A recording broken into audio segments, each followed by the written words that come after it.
Welcome to We Geek Podcast. Today is September 9th, Wednesday.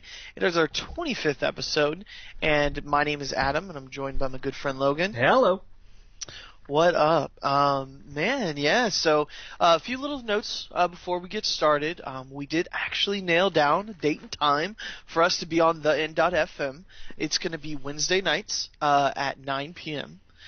Eastern time. So, that's, if you don't catch the show, on the iPod or whatnot, or the Android, please listen to us live. It only does us a favor. It does, it's good for us and the station. The N.FM, go ahead and listen to it. It's a great station. And listen to us at 9 live. That would help us out greatly. So we thought it'd be a good time, kind of for our show at night. It's the same day that we release it live on, the podcast. So we thought it was a good time. So, but yeah, man. So how was your week? Crazy. Work was insane. Yeah, man. Talk about it, dude. Oh man, so anyway, like my buddy came into town, like always, and I don't know if I mentioned it last time. It's been one of those like I'm really waiting for, it has to stop. So I'm so glad that this is like the last. I don't know the next time one of my friends is coming into town. I knew it was going to be kind of back to back, so I caught a little break. But I did have fun. We went to Disney, we went to Epcot. We just had a blast for a few days, and then I worked Labor Day weekend, and it was super slow. I was able to, before and after, I should say, watch Mr. Robot, and we'll talk about that later. Oh yeah, we will. Yeah, pretty much. Watched most of it one day, and I finished it up this morning. So, yeah, man, it was a good weekend. Got little rest, but just ready to start out. So, yeah, man. So let's get into it. Also I should say I did play some games, read some comics. We'll get into that too. But let's get right into it. We got a lot of movie news to talk about. Yeah, we do. Let's see here. Let's do the first one. We got Halloween Returns with director Marcus Dustin. Wants Gillian Jacobs to star. Now, do you know who Gillian Jacobs is? I should. It escapes me. I know the name. I'm gonna know it when I hear it. She's from Community. See, I didn't know if you knew her. Yeah, because I think I've seen her in something or on. I don't know. Maybe I saw her on The Late Show or something. Right. Yeah, she's like the blonde girl from Community. That's who I knew her from. And she's funny. So, I think she's capable of doing a Halloween, movie. But I don't know. I thought that was interesting. There's a lot of these, like, I don't know, a lot of horror movie news today. It seemed like. Yeah, surprisingly. Yeah, and actually, let's kind of jump around here. Let's do some horror stuff first, and kind of get those out of the way. Besides, Halloween returning, which, by the way, which is your favorite Halloween? I catch a truckload of flack for this, because my favorite Halloween is Zombies remake. Oh no, it's not that. I didn't think it was that bad. Well, and I mean, here's the thing. I'm a new school horror fan. Right. I understand why Carpenters worked 40 years ago. Why it was, Had it been 40 years? Yeah, 70. It was 73, I think. Oh my gosh. I think so. Yeah, 70. I think it was 73. It might have been 83, but I think it was. I'm pretty sure it was like 73. But I mean, it was a completely different era of movies. And what worked then doesn't necessarily work now. And so I went and I watched the original and I was like, okay, that does nothing for me. It just doesn't. I understand that it's a classic and I see why, and I respect that immensely, but subjectively it does nothing for me. Right, in 1978. 78, thank you. Yeah. So almost 40 years. Right, yeah, almost. It's been a while. Yeah. I really do. I liked kind of the original Halloween. The new ones I appreciated. I actually only saw one of the new ones, but That's enough. right. That first one, I don't know what it was about. Just the way the house looked. I can't really describe it. It's been years since I've seen it, but I just remember the house freaking me out. The scenes, how they did just the filming of it, the house looked creepy. Oh, yeah. Yeah, and it was just, I guess the house kind of reminded me too of one of my family members' house, and it always freaked me out because it's an older house. So I guess in my mind, in the 90s watching it, those houses back then looked normal, but they, I don't know how to explain it. I'm probably not explaining it right, but seeing my family member's house like that, it always freaked me out because I was like, this is an old house. And, it just reminded me of it. And I don't know why, but it always creeped me out. And I never really got the whole mask thing until much later. Yeah.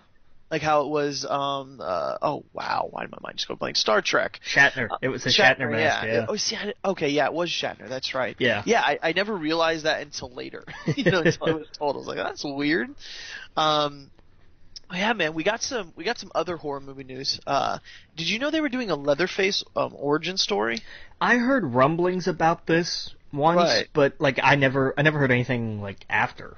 Well, they got the poster. Have you seen it? No, it's got a poster already? Wow. Yeah, it's got a teaser poster, and here, I'll describe it for you.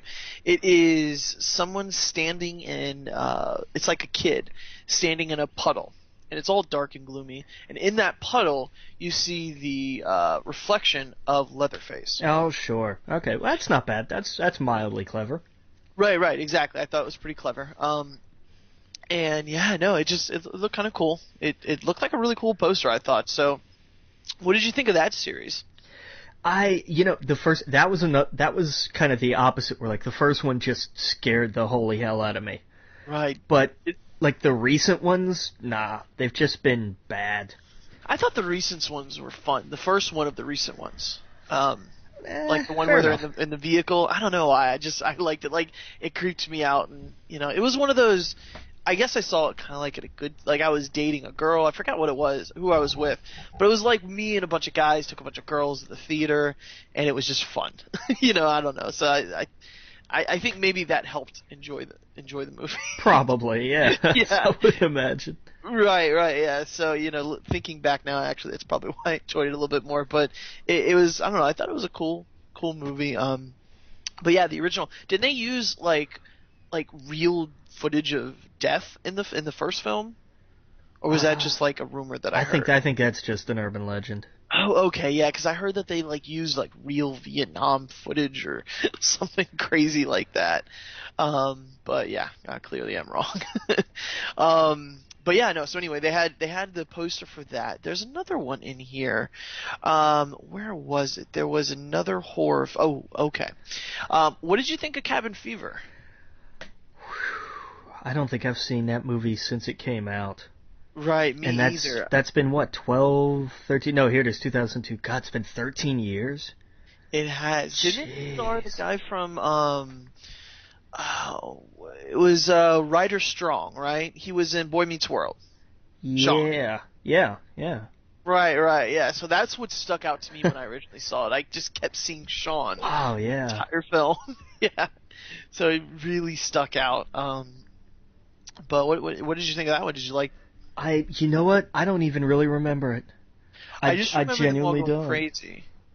Yeah, I don't remember really anything about it. Right. I remember it spawned a bunch of weird sequels, but they all do, Right. Yeah, exactly. But yeah, they actually there was one that just came out a couple of years ago, wasn't there? Was it called Patient Zero, I think? Yeah, I couldn't tell you. I think you're right. At least I don't think it was that long ago, but I don't know. Well, I guess this IFC Midnight has acquired the rights to it, and they plan on remaking it. Okay, sure. IFC does some interesting stuff like that, so yeah, might be interesting. All right, cool. Yeah, so let's go back up to the top here. We kind of jumped around for some horror. Entourage star Kevin Connolly will reportedly direct John Travolta in the John Gotti biopic. God, that thing's been floating around forever. Right. It's been one of those that's been in development hell for eternity. Right, exactly. Yeah, no, I never really heard about this. Like you hear rumblings, you know. Right, I didn't know he was a director. I didn't know either. Right, I honestly thought it would have been the other way around, but it doesn't make sense, I guess, if it's John Gotti. So Yeah, because I know that Travolta has been trying to get this made for a while. right, yeah, no, see, I didn't know that. Let's see, I guess Lindsay Lohan was once attached to play the wife Victoria. Yeah, I think that was the last bit of news I ever saw on that. But Right, that Joe was Pesci was on board to play Gotti's right hand. Oh, that would have been interesting. Yeah, okay, sure, why not? Yeah. Will you take the next one? Oh, this blew my hair back, and that's impressive because there's a lot of hair up here. Fox, and that's the weird part. Fox is doing this. Fox is developing a live-action Mega Man movie. Now we'll just let that part of it sink in for a second. Fox is developing a live-action Mega Man movie, and yes, we are talking the video game, the original Rockman, Dr. Light, Rush, the whole bit.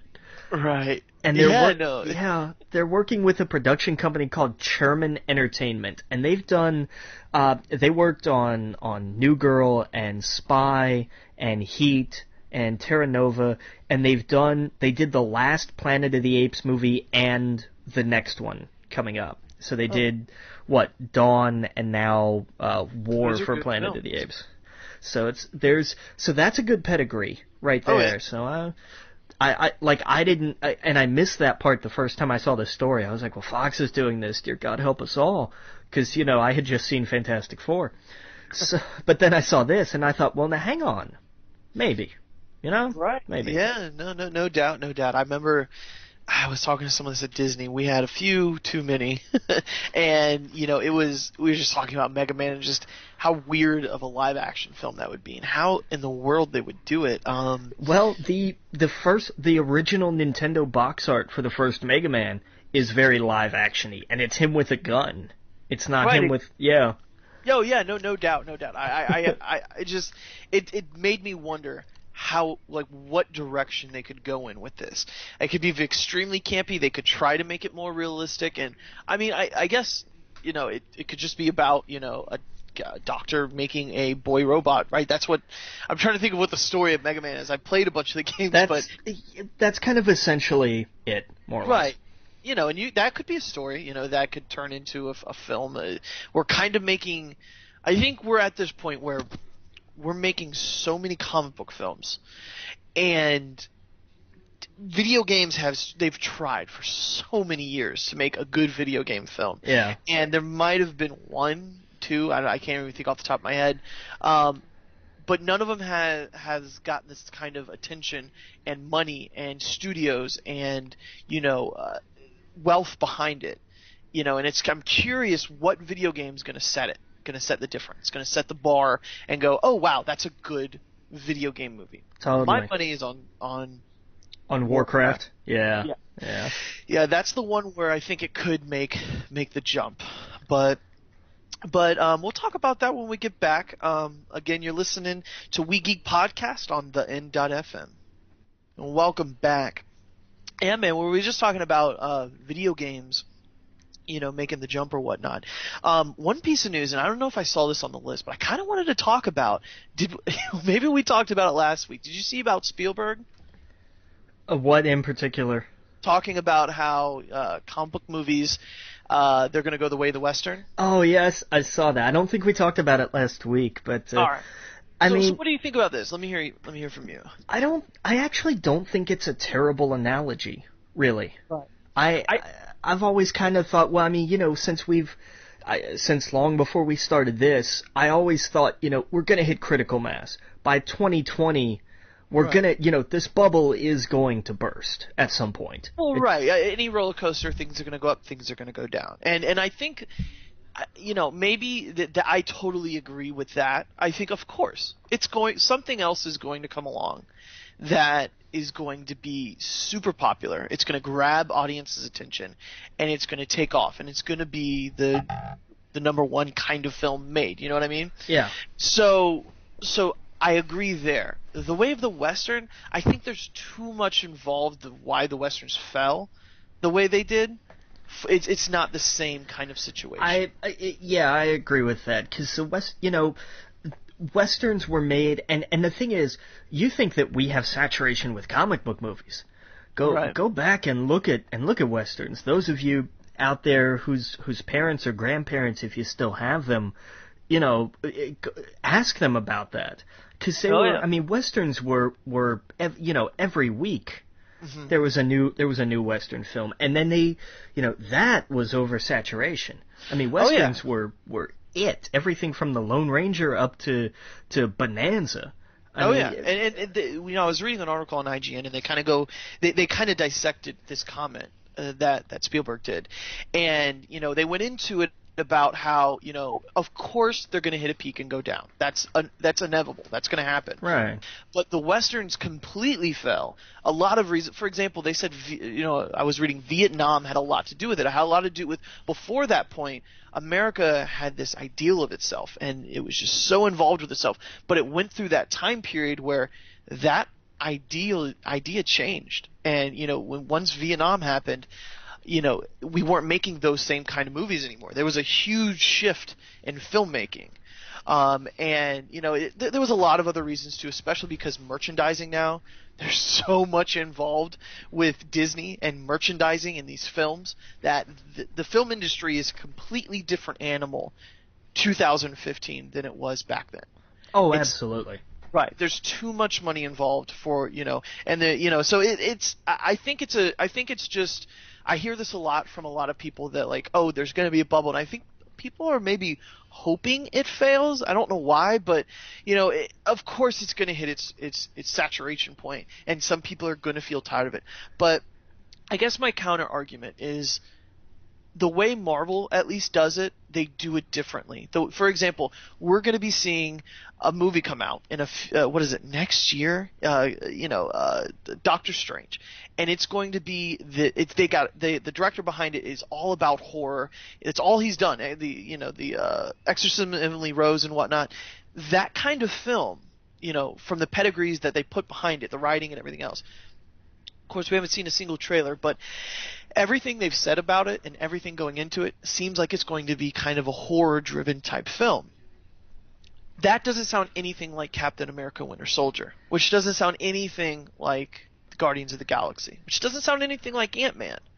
They were all very different kind of films. So that I guess that's what I'm saying, is that as long as they keep them different, I think it'll be good. The thing with Westerns is almost every single one I've seen has been a spaghetti Western.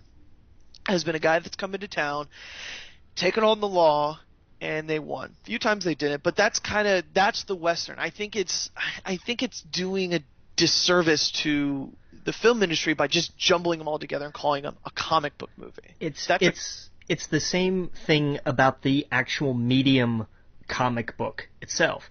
Exactly. Comic book by itself is not a genre. Oh, good point. If I could say something real fast. Go for it. My buddy came and spent the night for one night. He stayed at Animal Kingdom for like a whole week, but one night before he did that, he kind of spent the night at my place.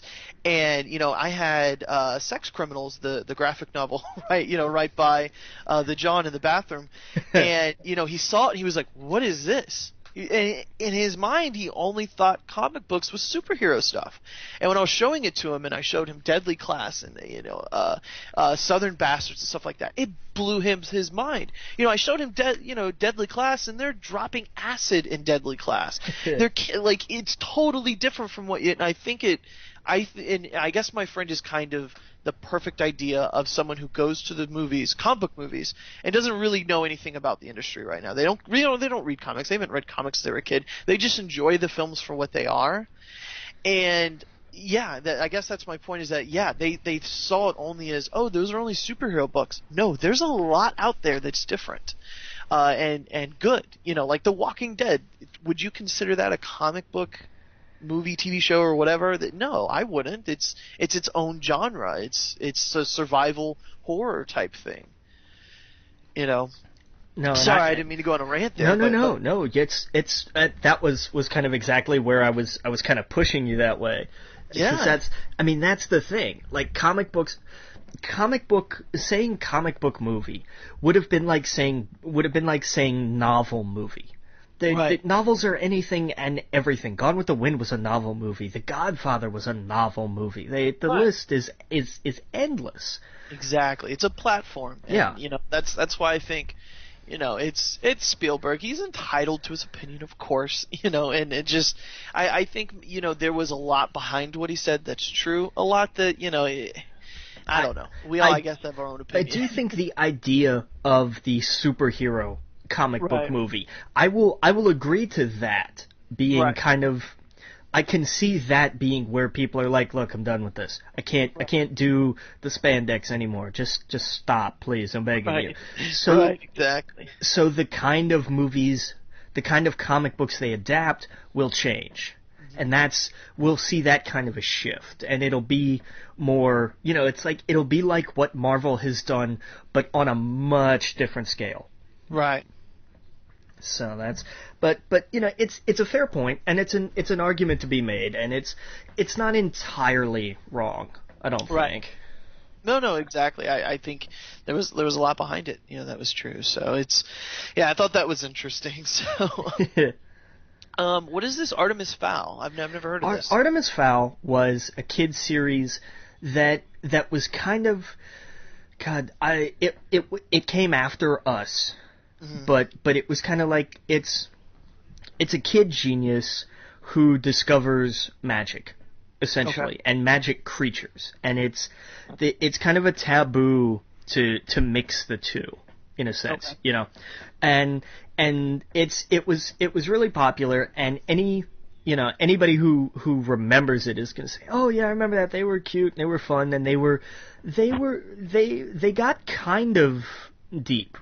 A little bit. They did grow a little, as you would expect them to with their audience, but they've been kicking around the idea of a movie for, when was the first time I saw something about this was probably 5 years ago at least. Oh, okay. And they announced it, and they're like, we're doing this, and everybody went great, and then nothing happened, as is wont to happen in Hollywood. But Right. they finally landed on a director, and they've landed on Kenneth Branagh, and I think that's a magnificent choice. Let me see here. That name does not sound familiar to me. Thor. Sorry. He directed Thor, for instance. Oh, okay. He was Gilderoy Lockhart in the second Harry Potter movie. He's he's okay. Shakespeare through and through. He did Valkyrie. Okay. Yes. All right. Yeah, he did. Yeah, I see Henry the Fifth, Hamlet. Okay. Yeah. See. This is a good choice. I love this choice for this. I really loved Valkyrie. Actually, one of my buddies, family. I guess I shouldn't get into that. One of his family members was actually a part of the whole Valkyrie thing. Oh. And yeah, died. Trying to take down the Nazis. So that movie kind of I made sure I watched that one. I thought that was pretty good. It got a lot of bad reviews, but I thought it was good. Thought it was well directed. So. That's cool. Let's see here. Yeah, Mega Man. Oh well, I guess keeping. Well, we'll keep kind of the comic book stuff for a little bit. Dude, when I saw this news, I thought this was. We've heard rumblings about this a lot. Yeah. And clearly this has to do a lot with NWA success, I think. But last Friday, they released the poster for the third film, Yes. and it's basically going to star everybody. Yeah, pretty much. Right. And that's here. Let's see there was someone else that I saw that hasn't been in the series yet. Because I don't look. I never saw Next Friday. I saw Friday, but I never saw Next Friday. So I didn't know. Like Mike Epps kind of stood out to me. Cat Williams. They were stood all out. there's been 3 of them. So Cat Williams was the third one. Mike Epps was the second and third one, and then no, there was someone who was the one that I saw that stood out. That's not in the. Let's see here. Okay, I guess it's gonna be 20 years later. Okay, sure, that makes sense. That's kind of cool. Yeah, I don't know who it was. And they're still broke, living on the same block, I guess. Oh yeah, oh yeah. We'll come back to I guess who I thought was in. Oh wait, no, who's the guy in Drive Along? Ride Along with Ice Cube. Oh, Kevin Hart. Kevin Hart. That's it. Yeah. That was the one that stood out where I was like, he has it. Of course, he's super popular right now. Sure. But yeah, no, pretty much everyone else I saw on the poster are from the Friday movies, and of course they actually became really big afterwards. Mike Epps and Chris Tucker and whatnot. Chris Tucker went on to do like 3 other movies, and that was it. No, he had a little good run. He did like 3 alone were the Rush Hour films. He did the Rush Hour films and the Fifth Element, and that was it. No. He what was the one with Money in the Bank, or what was it? I don't know, man. It was there was Rush Hour. He did Silver Linings, but that was much later. Money Talks. That's the one I'm thinking of. Okay, how long ago was that? Right. No. But I'm saying this was right after that. But you're right. This was with Charlie Sheen. That's how long ago. Yeah, that's what I mean. Like after Rush Hour 2, he took a decade off. That's true. He got in some trouble too. Well, it's Hollywood. What are you gonna do? Yeah. Oh yeah. But man, I'm excited for that. I remember seeing that movie back in the 90s. My stepbrother had the DVD, or maybe it was VHS tape, and I remember knowing my parents would not let me watch it because how much cussing and stuff there was in it. Yeah. You got knocked out, like all those lines. I felt so cool watching it, and watching NWA and stuff like that, or Straight Outta Compton. I'm sorry, I don't think they mention it in there, but that's the same director. Isn't it the same director? Yeah, same guy. Right. And so Ice Cube, that was his. Oh yeah, he was writing the lines for that in the film. That's right. Yeah, there is the scene in the living room where he's writing it. Yeah. Right, and the Bye Felicia, like all of that. That's right. I love that was improv. His son improv that line. I loved it. Oh yeah, totally. All right, man. Well, we'll be right back. We got a lot more to talk about. Again, you're listening to the We Geek podcast on the N.FM. All right, welcome back. Again, you listen to We Geek podcast. Let's get into some other movie news. We've been talking long about it, but I did see Nicktoons, Paramount Pictures, planning shared universe, live-action, animated hybrid feature film with the iconic cartoons. So I guess you're gonna be like Who Framed Roger Rabbit meets Lego Movie, but with Nicktoons? Yes. I'm in. So am I. Oh my god! That is the best news I've heard, I think, all week. That's as soon as I saw they're doing a Nicktoons movie, I'm like, okay, click, read, and then I saw that was the thing. They were like, the Lego Movie got huge, and Wreck-It Ralph was huge, and they were like, okay, so the idea of all of these things existing in one universe can work. Oh yeah, absolutely. So and they have the right to all of them. Yeah, it's why not? That is so cool. I just want to see either in the movie or as a bonus short, Reptar versus the team of Quailman and Powdered Toast Man. Oh yeah. I have to see this. I have to see this happen. This is gonna get so many audiences. It's gonna get new kids. It's gonna get us. There's you're gonna get everyone between the age of I don't know 5 or 4 to 30 years old. Oh, at least. Oh, yeah. Easy. Yeah. This is going to be huge if they do it right. And I'm sure they will. That's amazing. That's going to put Nicktoons back on. Oh man, that's the best news. We should just close the show now. Good night, guys. I'm just kidding. No, but that was amazing. Can't wait for that. Well, we got some other new heroes. Did you see the first still from Bourne? I did. I saw that. Dude, man, he's jacked. Isn't he though? God, Matt Damon, dude, he's got to be in the new Batman vs Superman. I'm just kidding. No, but dude, he's ripped. I love Matt Damon. Him and Ben Affleck I've been watching since the Kevin Smith type films, and I can't get enough of them. But the weird thing is I never really got into the Bourne series, but I'm gonna watch this one. Apparently, you don't need to know much about him to go into this one. I read that because it's I guess been so long since his series. Yeah, that would make sense. So they're kind of trying to make it so that fans can just get into it. So I thought that was cool. I saw this. Michael Fassbender, this is just a rumor, may star as Detective Harry Hole for the Tinker Tailor Soldier Spy / Let the Right One In. Director Thomas Alfredson. So Let the Right One In. Have you seen this? I did. Yeah. That was creepy. Yeah. Yeah. I never saw it. But you know, I don't know. Michael Fassbender just seems to be in everything. Here's the thing, like, I'm hearing some crazy good buzz coming out of the recent film festivals about his Steve Jobs movie. Oh yeah. Oh, I heard it's amazing. Yeah. Yeah, I can't wait for that. See the last one with Ashton Kutcher, wasn't excited for it. It didn't look interesting to me. We've all heard the same story. I like that this one shows him with flaws. And I guess the last one came out kind of at a time where you wanted to kind of praise the man because he just passed away. No one wants to talk bad about someone who just, right. You know, the man made a huge difference in the world. Love him or hate him, he did a lot of things, I guess, that, you know, that I guess got on people's nerves and whatnot. So I like that in the trailer for the new one, he looks vulnerable. Like, he looks like he's a person, if that makes sense. They're not trying to paint him as the best picture in the world. You know what I mean? And I like that. And Michael Fassbender, he's an amazing actor. Yeah, you know, everything he touches. And Seth Rogen as Wozniak. I mean, come on, yeah. that's almost too easy. Exactly, and it didn't come off as like Seth Rogen, like haha, you know, fart weed joke. It was like you could tell him, at least for the little bit you've seen him in that trailer, he's kind of serious and he's kind of upset. You know, yeah.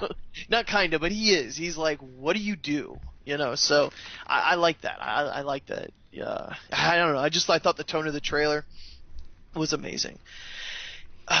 But yeah, so it kind of reminded me of a little bit of like Mr. Robot when I was watching it. Just like the way the music was and whatnot. But we'll get into that later.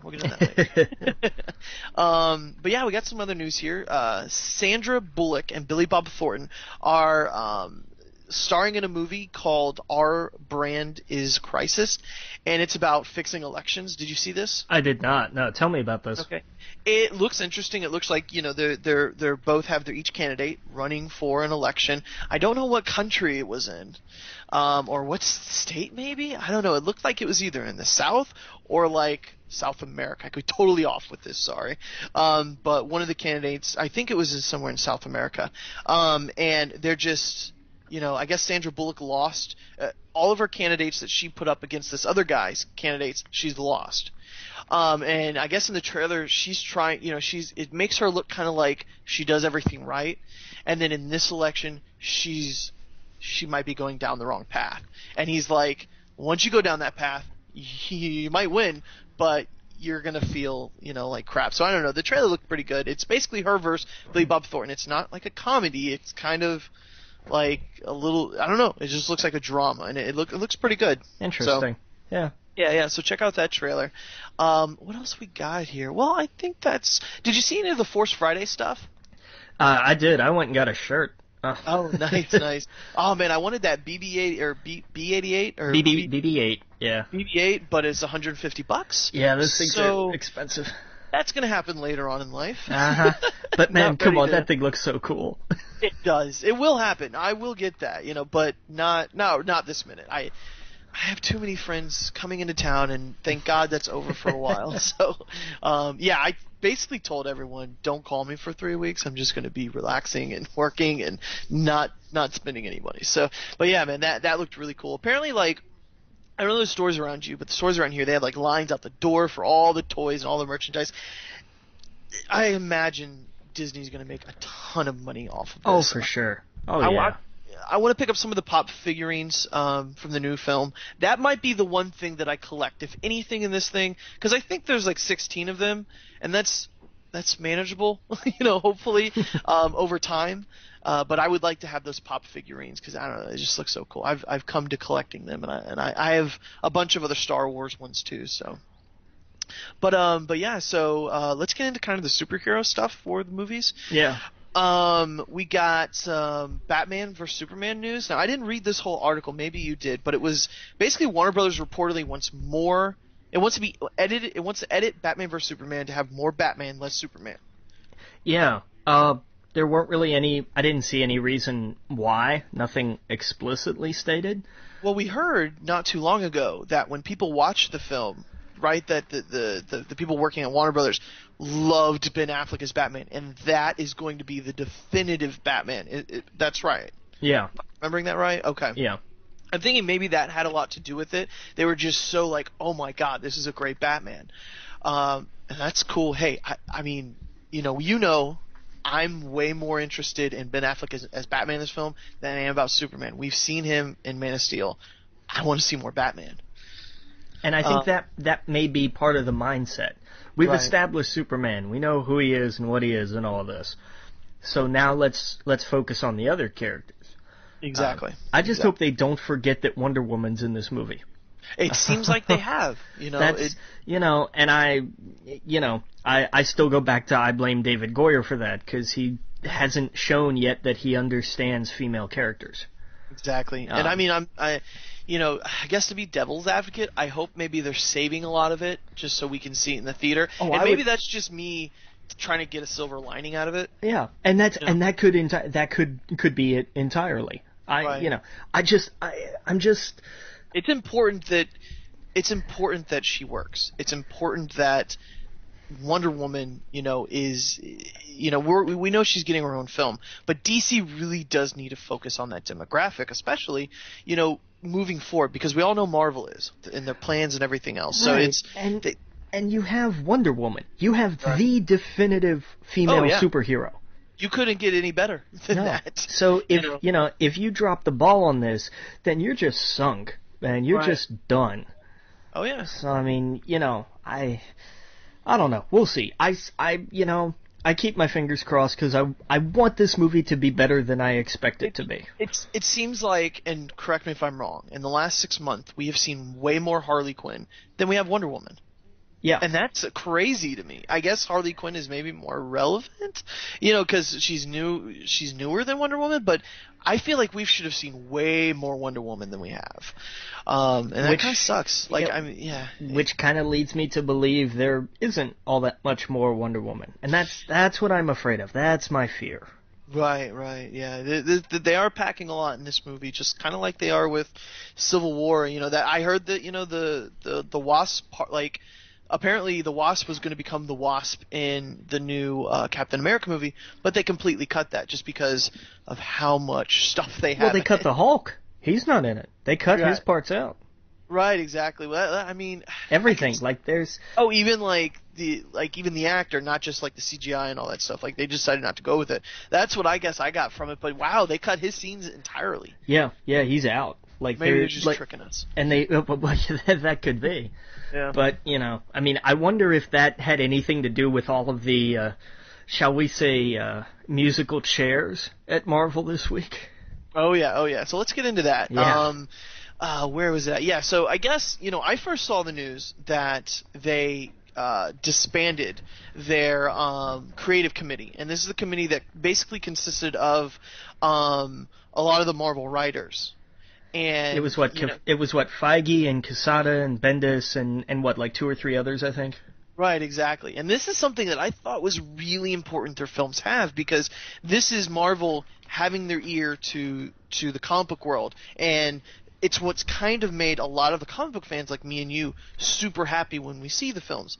And when I heard it was disbanded, I was like, oh no, oh, this is not good. And I guess some of the talk was that the committee actually had a lot to do with how slow some of the processes are with the films. Like, it was one of the reasons Edgar Wright left Ant-Man was because they were apparently nitpicky. And again, this is just I'm not quoting what they're saying, but that's what I got from it. Apparently that was turned around, and that's not the case, that the committee still exists, and it's still something they go to for doing the films. Right. The difference now being, though, they don't report to Isaac Perlmutter, who's CEO of Marvel, but they report to, let me find the name here, Alan Horn, who's chief over at Disney, which, in terms of it being just, because again, this is just the movie production. This is just the Marvel Studios movie production side of it. Right. It makes sense. Right. And from what I understand, the TV division is still staying the same. They're still reporting the same people when it comes to television, right, but not the movies, which we'll see moving forward. Coming away from, I think Civil War will be the last one that we'll see as it was moving forward, with Black Panther and who's the next one? Doctor Strange. Right, yeah. We'll see maybe it being a little bit different. Actually, those scripts and everything are done, so I don't know, maybe it'll be a little bit after that. Doctor Strange is supposed to still be under this, will be the last one under this structure. Okay.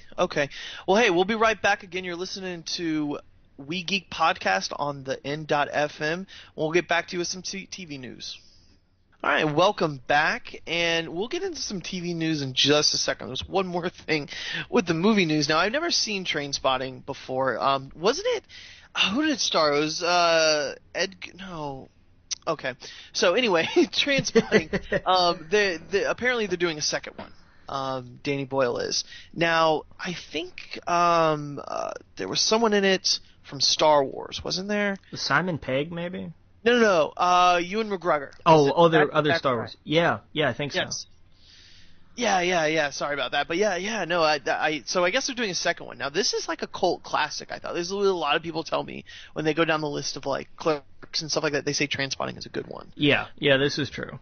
Yeah, I've never seen it, but apparently they're doing a sequel. So, but yeah, man. So all right, well let's get into some TV news. You take the first one. I love this news because I miss this character. Some Doctor Who news for all of the Whovians out there. Alex Kingston is coming back for the 2015 Christmas special. Yes, we will have the return of River Song. Nice. Because the last time we saw her character was kind of like a very sort of final kind of appearance. That's what I did see that one. Yeah. Yeah, it was definitely something where it was like, well, they could. The nature of this character is such that she kind of pops up everywhere at every time. Mm-hmm. But like it was almost intentional the last time to be like, hey, we showed kind of the chronological end for River. So we don't. Right. It'll be interesting to see where in her timeline this falls. Oh, cool. Yeah, no, I'm excited for that. I need to catch up on Who. It's all on Netflix. I know, Logan. I have no excuse. No, you don't. Okay, my question, I'm curious. Are you going to pick up Lego Dimensions? I don't know. You know that every time you die in Lego Dimensions as a doctor, you're resurrected as another doctor? That doesn't surprise me. That, every time you go into the TARDIS as that doctor, it's the TARDIS of that generation. Of that doctor, sure. Yeah, I am so excited. I think I said it before on the show. My buddy, who I don't even know how old he is, I think he's a guy I used to work with, he's in his 40s, maybe 50s. He's buying a PlayStation 4 just to play this game. Because he's so excited. He knows that there's going to be Batman and there's going to be, Lord of the Rings stuff in it. There's Wizard of Oz stuff in it, so that when you die in with the Wizard of Oz level and you fall off, you actually go down to Kansas and there's a whole level below in black and white. And each world has its own color scheme and whatnot. So like when you're in Scooby-Doo, it's like a cartoon. You're in a cartoon. And so like each and every world has a very distinct, different kind of texture to it and just I guess paint or whatever. Yeah. But it's just, that was some side news. I'm excited for that game. I wasn't at first, and it's slowly been building to where I'm like, okay. I've talked about my joy of Lego before and my love of the kind of the games really in the last year or so. So that's one that I'm definitely picking up. It actually comes out on the 27th, which is in 3 weeks. So 2 weeks, not quite, a little more than 2 weeks. Oh yeah. That's absolutely on a Sunday. So I'm getting that. But all right, well we got some TV news. So they are mulling over the idea of reviving some of their classic Nicktoons, like Rugrats. Yes. They dropped this news the day before the movie news. Right, so this would make a lot of sense, and why not? I mean, that's what put Nicktoons on the map. Yeah. That's what made them so popular. If they just came out tomorrow and said, "Oh, we're doing Rocko's Modern Life. We're gonna do, Rugrats. We're gonna be doing." I mean, you start naming some Rugrats. Angry Beavers, Our Real Monsters, As Told by Ginger, The Wild Thornberries, Ren and Stimpy. Oh, dude, yeah, just. That would be great. Even like if they brought back all that.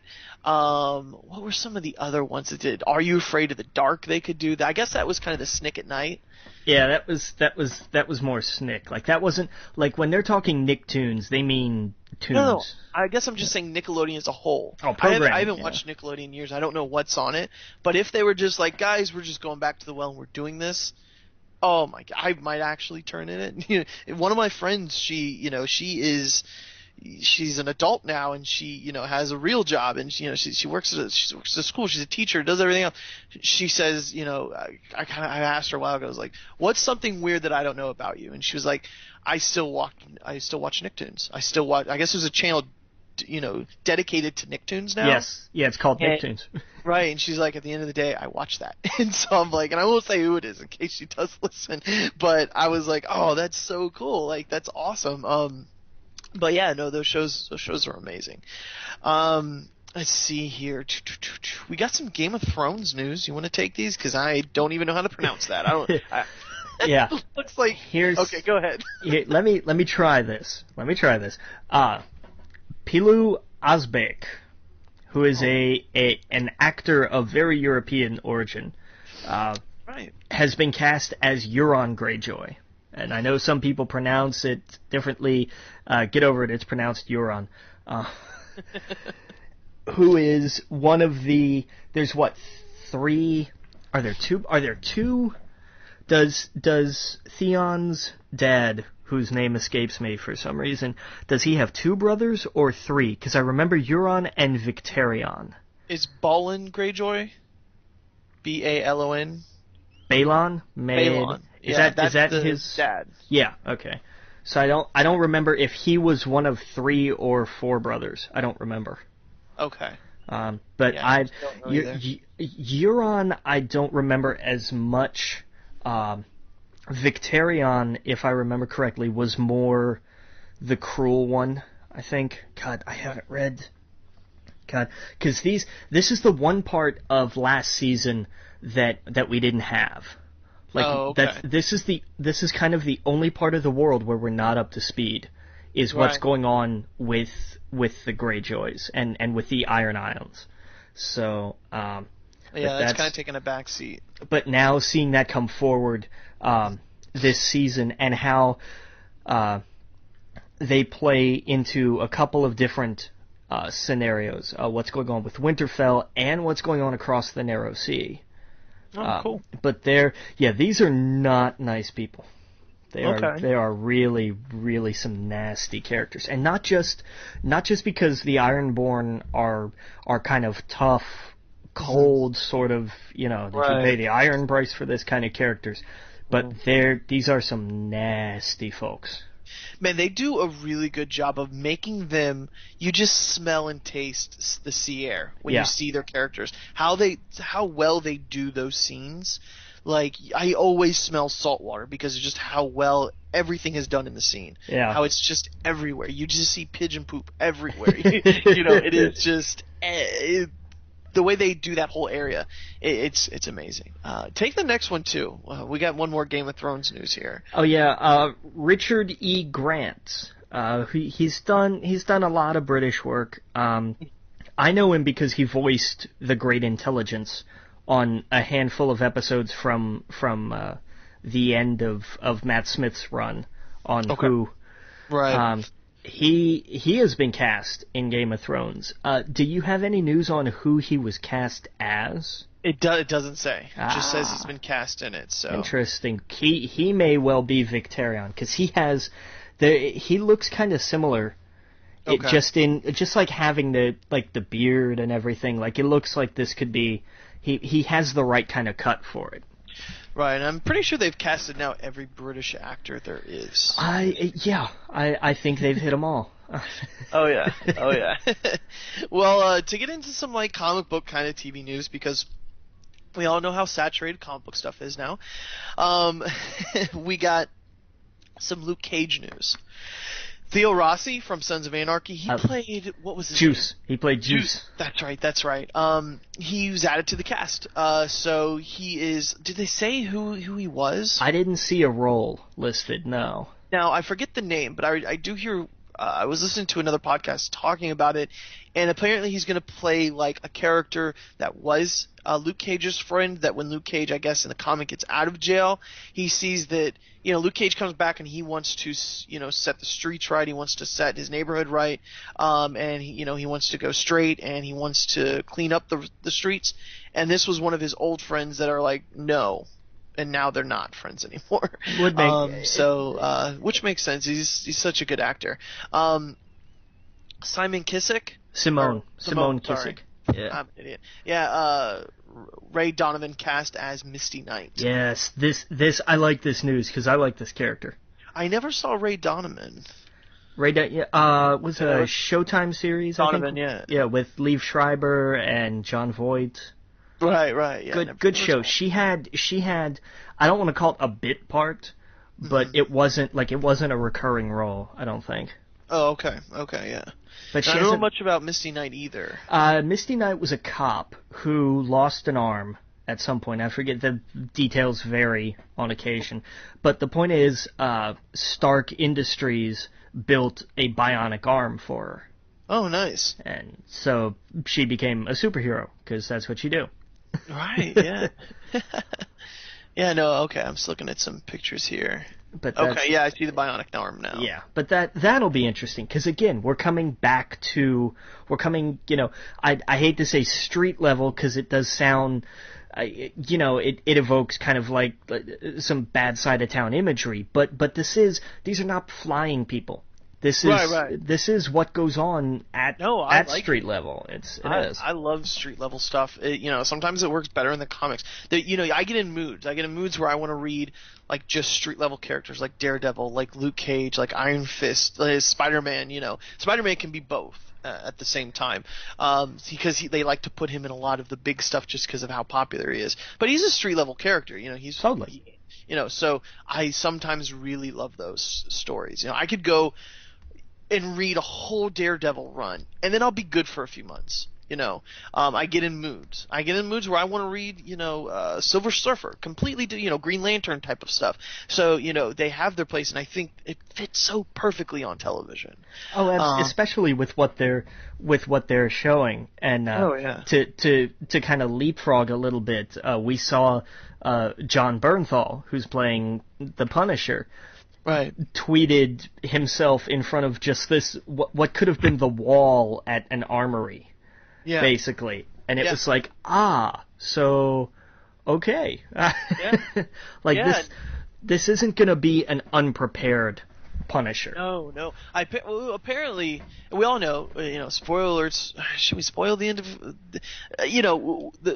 in the first season of Daredevil, the things that happen at the end kind of stay like that, where, the streets are cleaned up a little bit, but now it's going to be really like a Daredevil versus Punisher type season where that is going to be the main protagonist. I'm down with that. Yeah, with Elektra mixed in. Exactly. And I'm sure somewhere in the middle some real big threat comes in, or, they both have to join together. It's comic book stuff. So, so I'm expecting that, but, I think that's really cool.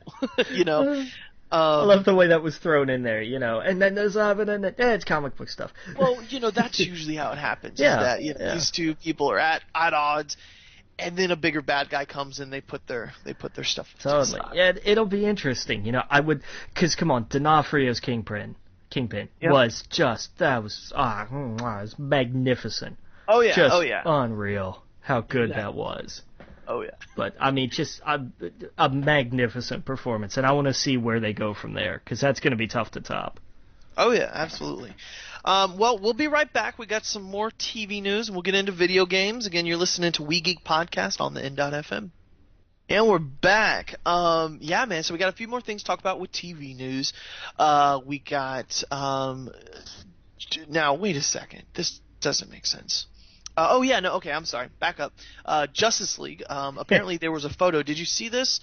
It had the Cartoon Network, and it had a bunch of its cartoon shows. Yeah. Which one of them was like a Dracula, Bugs Bunny, but okay. So anyway, one of them though, which stood out, was a JLA poster. Yeah, I saw this. It was weird the way it was done, because it was like a stamping of silhouettes. It was almost what's the word I'm looking for here? Not like a dictionary, but like it was just like an illustrated encyclopedia. Mm-hmm. Almost. It wasn't like, and here's a lineup. It was like, no, it's a sticker book. That's the word I was looking for. Right. It looked like somebody had peeled out all the stickers. Exactly. And you were left with just the silhouettes. Right. And so, yeah, exactly. And so it looked like, it might be one of those where, what was that last one? There was like Justice League Unlimited, where they had a bunch of characters. Yeah. Instead of, I'm just having a bunch of them on the poster. That's kind of what leads me in that direction of thinking. Totally. But yeah, no, more DC animation. They do such a good job. So. And then they cancel it immediately. Right. Well, I mean, they got this Batman vs Superman movie coming out. It is the perfect time to have some DC animation on their network. So. Yeah, hopefully it doesn't get canceled in 2 or 3 seasons, and then they start over and blah blah blah. Hey, after what they did with Green Lantern, I would have just like it to make one. Right. Like they canceled that thing halfway through its first season, and I couldn't figure out why. That and that Batman one was strange too. That was another one that it just vanished. Right. Yeah. They didn't even. I think they finished out the show at like 3 a.m. on. Some random, they were like, nope, this isn't working. I'm gonna cancel it. But yeah. So, all right. Well, we got some Arrow news. Did you see the trailer for season 4? I did. I loved that trailer. Oh yeah. It was good. It was wait, who released it? Who did I see? I saw it from a Mel's page. Yeah, was it Stephen Mell? That's right. I knew one of the cast members leaked it. Not leaked it, but released it. Yeah. I thought that was cool. Just seeing, just the whole idea of, it cuts to here's Ollie and Felicity in suburbia. It's like, wait a minute, what? I thought that was really cool. And then, the whole idea of like time has passed, like a not like 20 years or something, but this is. Did they say how long? I don't remember. No, but I mean this. Yeah, I don't think they did. But I mean, this was like it's been at least a year, I think. Right. And judging by the way it looked and everything, and they've rebranded it, Star City now and everything else, and John Diggle turned into Magneto, and just God, that outfit looks awful. It looks awful, man. It's terrible. Maybe they're trying to get us to not like it, so that when he goes back to just being regular, it's like, okay. And that's the thing. I thought it was cool that he had his own thing, but I guess it makes sense in the long run. Like, he needs to be able to protect his family and not be his face out there for everyone to see, Right. No, but just, I'm serious. Like, it's totally a Magneto copy. Right. Put a hood on him or something different. But, and come on, we got a glimpse, Matt Ryan is back with Constantine. I cannot wait for that episode. It's what, episode 8, 9? I forget exactly which one. Did they show that in the trailer? They showed him, just a quick glimpse of just him, but oh man. Oh, maybe I missed that. Yeah, no, that's awesome. I remember they were showing Damien Dark. He's the big bad this year. Yeah, and that's interesting because his character is not real fleshed out in the comics. Yeah, no, I don't know much about him. He's not a real, like, there's very little, like, that's a good pull for them, right? To just be like, hey, here's a character that like you may have heard of, but there's just nothing out. It's not like Ra's al Ghul, where it was like, here's a character with so much history and whatnot. No, this is Damien Dark is one that has very little comic book history.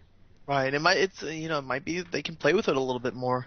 And I think that's the idea, and I think that's a great idea. It's a great way to go about it. Oh yeah, exactly. Yeah, Ra's al Ghul, you can you're gonna make a lot of people upset if you do it wrong. And plus you have just with the movie that came out not too long ago, you're gonna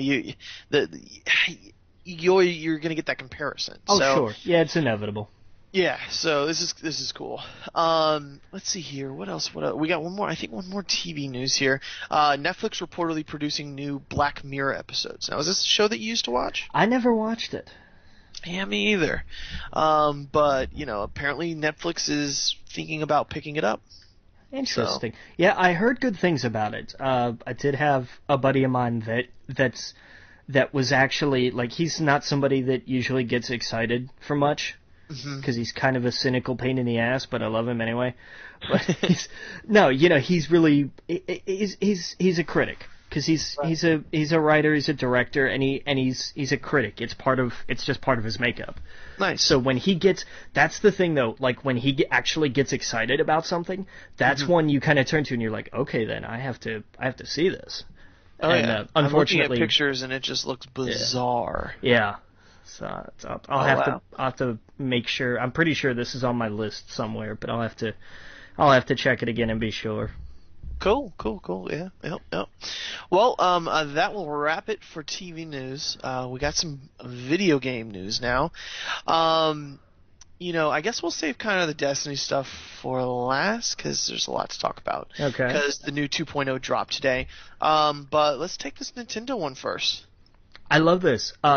I didn't even know that Pikmin 4 was a thing, but Shigeru Miyamoto announced today that not only is this a thing, but it's, in his words, very close to completion. See, I gotta be honest with you, I never played a Pikmin. I never did either until 3, and you know what? I got addicted. Is that good? It's just simple fun. It really is. Like, there's not a tremendous amount of it's not complicated. There's enough there to keep you interested, but it's not like overly, it's simple puzzle solving. Right, in a sense. That's right. But it's an interesting environment. I had neither. I'd never played a Pikmin game before 3, and when I did, I was like, okay, you know what? I like this. This is interesting. That's cool. Yeah, no, that's yeah. I don't know why I've never played it. I've had a Wii and whatnot. I just didn't. I don't know. It was one of those series that just kind of I never played, never touched. So, but I know there's a lot of fans out there for him. So that's cool. That's cool. So we got let's see here. We got some Ubisoft news, and I thought this was strange. This is bizarre. I mean, I had seen some things here and there that they wanted to do a theme park. Like this was an idea that I saw floated every once in a while. They've announced that they actually are going to be building a theme park based around some of their properties. Assassin's Creed, Just Dance, which was a strange addition, but okay. And the Rabbids, of course, and that makes perfect sense. They're gonna build it. It should be finished in 2020, and it's going to be in Kuala Lumpur, over in Malaysia. What? Come on! You couldn't do this in Orlando? There's no room in Orlando. Oh, there's tons of room. Well, Disney owns it all. No. Well, I mean, yes, Disney does own a lot of Central Florida, but there's still a lot of room. You go just a little bit north, and there's just country. There's just land. Yeah, no, dude, it's what a strange location. And some of the jokes I saw going around were like, so when it comes out, everyone's going to get there and they're going to wait for patch number. It's going to be waiting in line, waiting in queue. Because none of the rides are going to work. Oh, God. Yeah, so, okay, Ubisoft. I hope you do great in Malaysia. I will never visit your theme park because I don't ever plan on going to Malaysia anytime soon or could afford it. So, but I mean, that's cool, I guess. Well, Southeast Asia is a big market. Yeah, it's a huge market now. Yeah, I mean, I guess I'm just being selfish, but a little ethnocentric. But that's okay. Well, I guess I've stated before, I'm born and raised in Florida, Orlando. So I was like, oh, Ubisoft theme park, my mind just rolled that way. And then I was like, oh, Malaysia, oh well, at least we'll get Nintendo stuff. I would have thought it would have been more, like put this in Canada or something, That makes sense. In Ubisoft Canada, yeah, Montreal is their big studio. Right. It just doesn't make any sense for Malaysia. But I'm sure they have people racking numbers that it makes a total lot of sense. So I guess. It's just on the other side of the world for me, so it's disappointing. But that's cool. So, yeah, let's see. What do we got here? We got, now, Metal Gear Solid 5, came out, praised high from everybody. But I guess there's a few, issues, with, I guess your save, there's a corruption if you bring Quiet along on mission 29 and 42. Yeah, they put out a big thing that was like, hey, whoa, hold up, don't do this. Right. You think they would have got that in the testing? Well, quality. I don't know. Maybe Konami was too busy scrubbing all the Kojima logos to notice anything of substance. Exactly. Oh, hold on, just a moment. I had an issue there with the mic. But yeah, no, I totally agree. Yeah, it's and I'll be honest. We're going to talk about it later today. On the podcast, but I've had it sitting there. I want to play it so bad. I'm so excited to play it. I haven't got to it. It's honestly because my friend came into town, so since like Wednesday until Labor Day, I was just busy. But that's a game I'm going to be getting into this week. I've been playing a lot of Ground Zeroes. Well, I shouldn't say a lot. It's I forgot how hard Metal Gear is compared to a lot of other shooters. It's a stealth game, and you gotta have just a different mindset going in, and I don't know if I want to play Ground Zeroes first.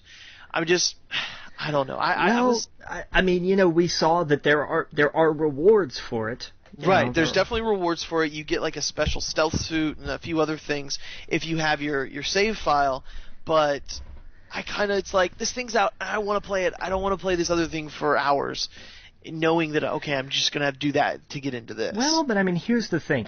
I watched somebody speed run Ground Zeroes in like 20 minutes. But I'm sure they played a lot of Metal Gear recently. I haven't. That's true. So in a way, it's probably getting me used to it, and it's going to be like, okay, play this for a little bit, get used to the controls, get used to it, and it's going to be like a trial before you play the new game. But from what I hear in the new game, you're given a lot of stuff up front, and you get to have fun with it. Where in Ground Zeroes, you're not. Well, but, I mean, that's, it's a training ground, in a sense, Right. It's like, well, if you want to play the game maybe the way it should be played, one could always make that argument that now you're more ready for it, I guess. Yeah, exactly. Yeah, I don't know. That's what I'm going to... that's what so I want to get into the new 5, but I haven't yet. So that's something I'm going to be knocking out this week. I know Taken King comes out next week, so I'm going to want to do that before. Oh, goody. But yeah, man. So we got a little bit more video game stuff to talk about, some Destiny, some comics. We'll be right back. Again, you're listening to We Geek Podcast on the N.FM. Welcome back. Yeah, man. So we got some more video game news to talk about. A few things here. I saw that they've announced and given a release date for the Witcher Heart of Stone expansion. So yeah, I guess it's called Hearts of Stone. I don't know exactly what it's going to be about, but this is going to be one of their like substantial expansion stuff. So if you haven't bought the season pass, this is going to be one of the ones you're going to buy for, I don't know, a few bucks or whatever, and play. Have you played any more of The Witcher? I haven't gone back to it yet. It's sitting there waiting. Yeah, and that's the problem. That game is so meaty that it's daunting to even think about going back and playing. Yeah, it really is. Yeah, man, it's I have all these other games on the list that I'd rather kind of jump into, before it for some reason.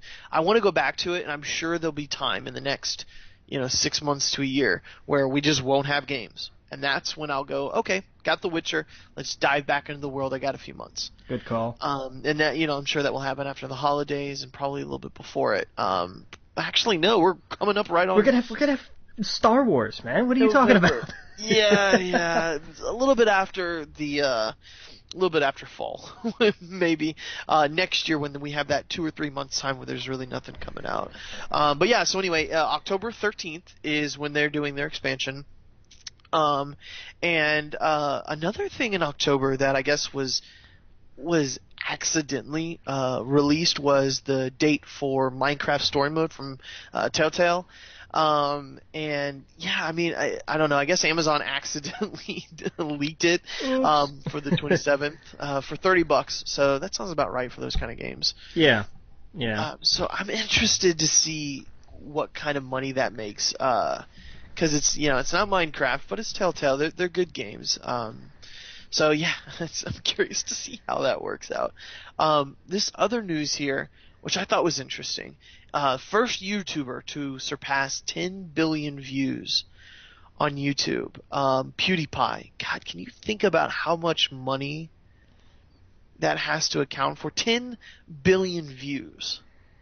It boggles the mind. Well, what didn't he say he made like 7 million last year or something? Yeah, 7 million. 7 million. I can't imagine how many, what 10 billion. What does that even account to in if someone would see a movie or a TV show? God, because it depends on the length of time for each Right. video. But I mean, think about it this way. Gangnam Style hit 2 billion views as one video. Right. So imagine that 5 times over. I one can't. channel. It is kind of mind-boggling, really. It is. And I'm, he's super humble about it. He talked about how he delivered pizzas in college and, or no, he didn't deliver pizza. He worked at a pizza place. He was getting scratched to get a computer together.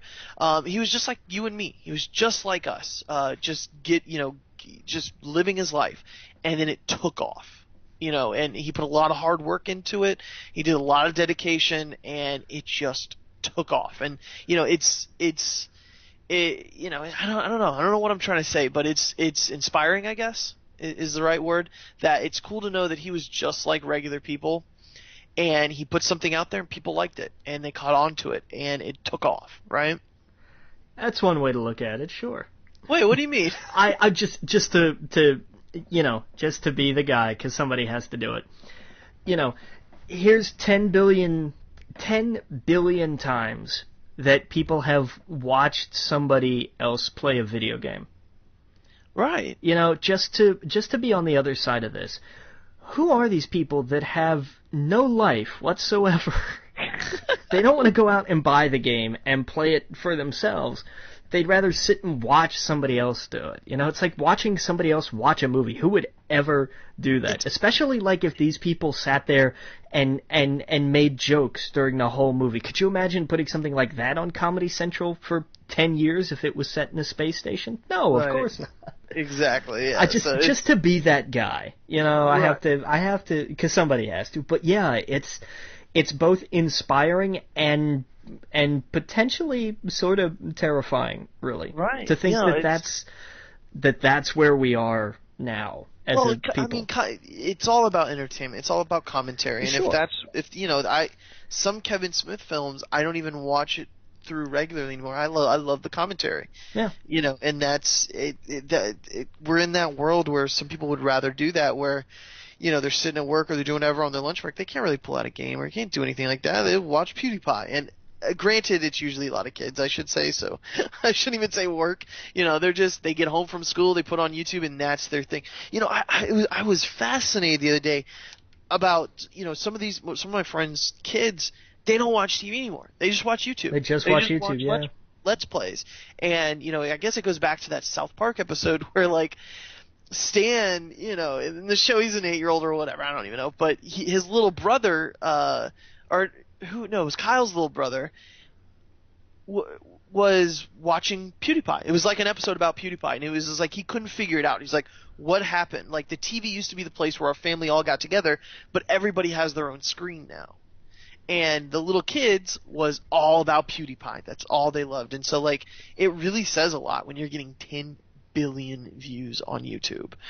Just kind of where we're at when it comes to entertainment. And, you know, it's just a really strange place. Yeah, that's a good way to put it. It is a strange place. Right.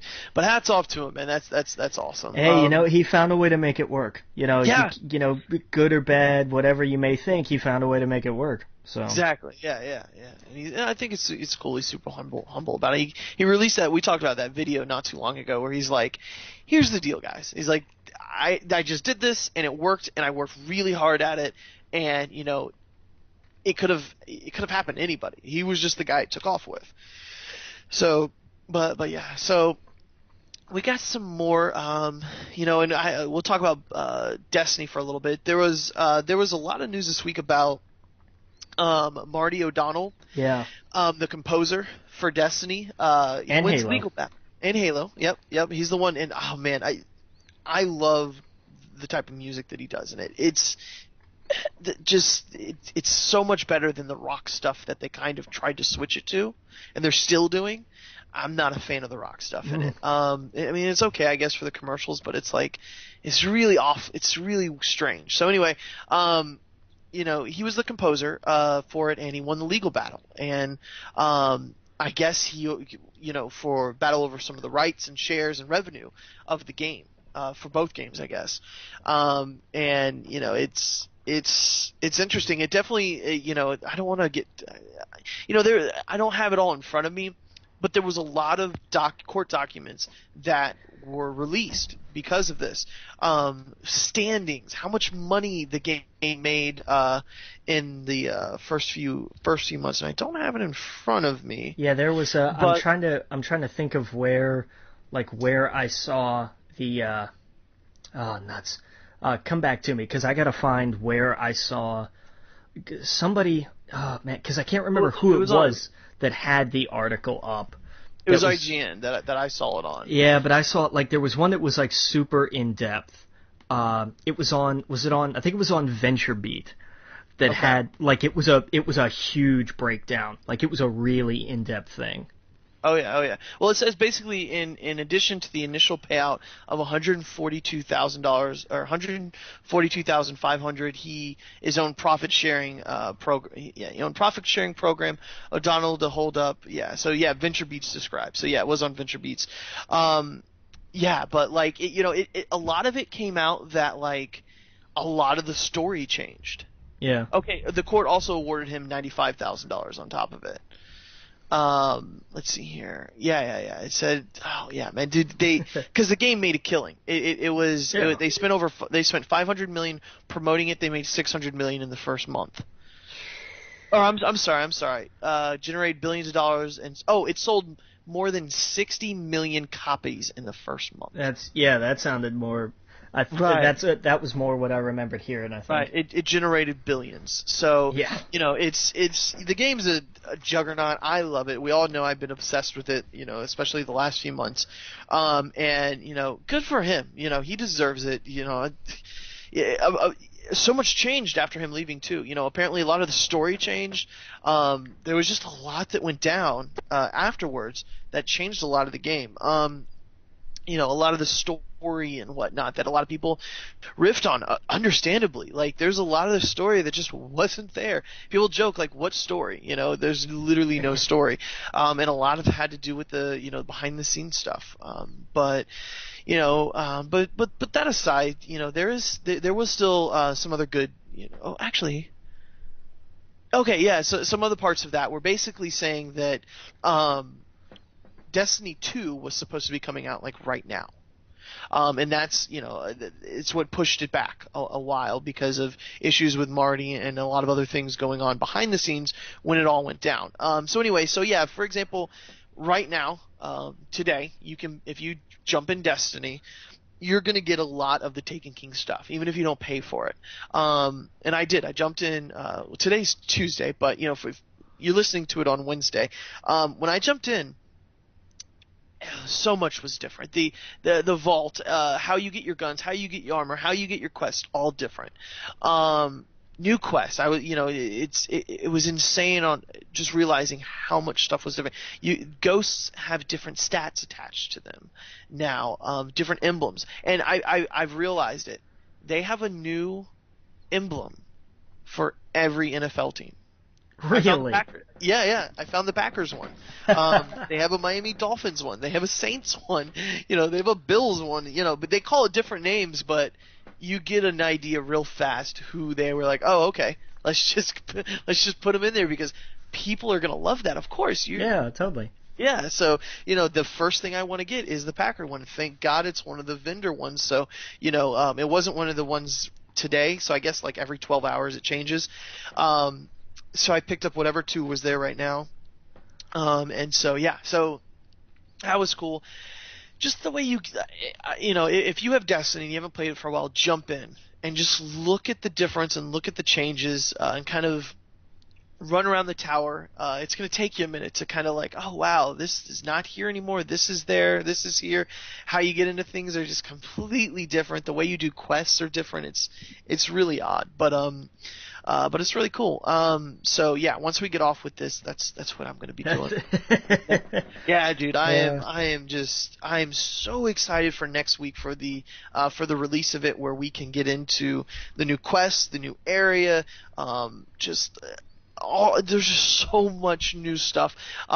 Just I forget the name of them, but the public events are completely revamped. Where before the public events were, this thing would drop in the middle of an area, and hopefully there was someone else that could run up and help you with it. You might be able to take it on by yourself, maybe not if you were lower level. The new ones, the new public events, there's 3 different tiers. You start out with 1, and then the second tier is so much harder. Like you have to kill 3 wizards within 5 seconds, or within like 5 seconds, they all have to be killed at the same time. So you have to plan it out. You have to plan which monsters run into the other ones to explode. So you don't want to shoot those ones. And that's just the second level. And then there's a third which no one knows about. We'll find out. And that's just public events. So it took something that was so, okay, we've done this a million times. It added new life into it. And I'm sure, after a few months of Taken King, people will be like, okay, we've done this. And refresh my memory real quick. When does Taken King drop? Next Tuesday. Next Tuesday, okay. Yeah, so on the 15th. But yeah, we'll be right back. Again, you're listening to The End. Again, you're listening to We Geek Podcast on the N.FM. All right, and we're back. Okay, I've talked enough about Destiny. So yeah, excited about that. So anyway, we'll get into some comic book news. Wasn't that much this week? I tell me, what did you read? I caught up on the Secret Wars stuff. Yeah. And I do want to say, I'm sorry, it just totally left me. We had a couple of them end. This past week. Future Imperfect ended.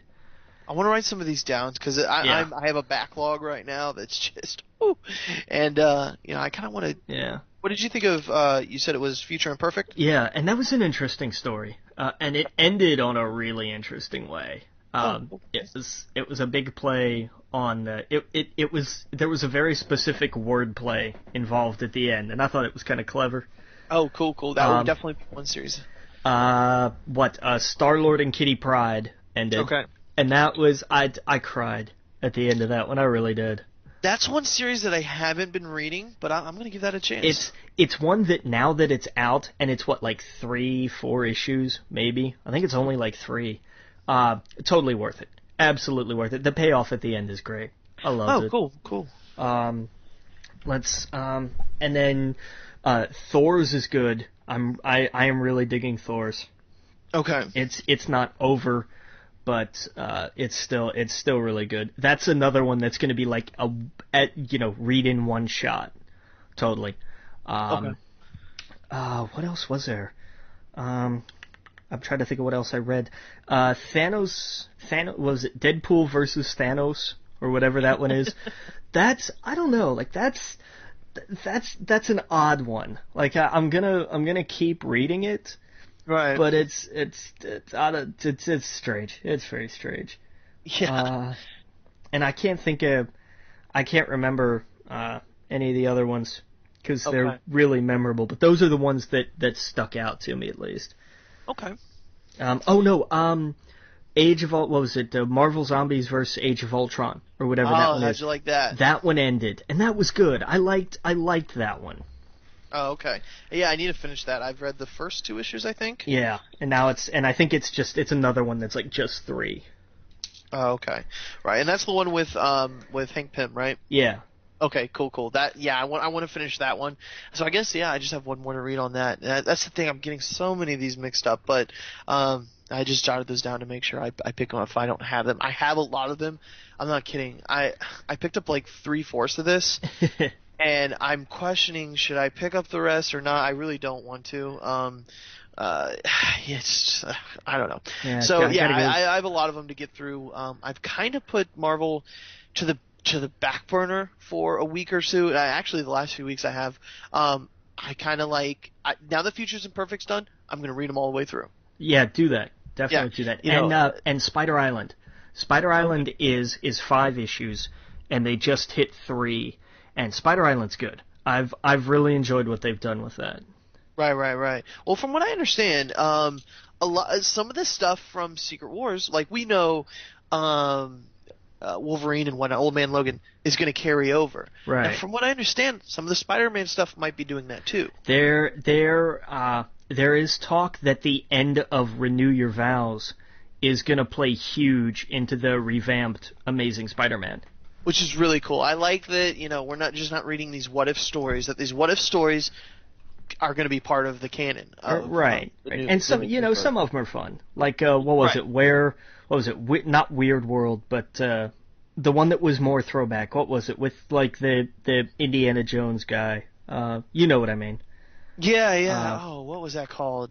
It wasn't Weird World, was it? No, I don't think so. No, it wasn't Weird World. Is it where monsters live or something? Where monsters dwell. Dwell, that was it, thank you. Yes. Like something like that. Like, that's a fun little one-off to be like, hey, remember, 100 years ago when Marvel did comics like this, kind of thing. Oh, yeah. Yeah, I loved how that one opened up. She's like, I have a baby. And he's like, don't worry, we're going to take care of it. And then he just dips. Yeah, he just totally dips. I thought that was cool.